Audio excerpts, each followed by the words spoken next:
التعقيبات والمداخلات اللي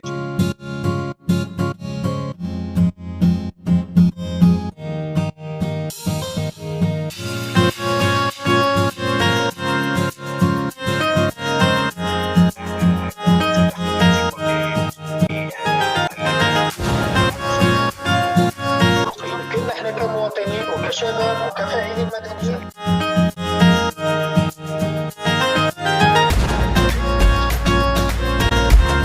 بصفة عامة نحاول أننا شكرا للجميع وأمسيتكم سعيدة.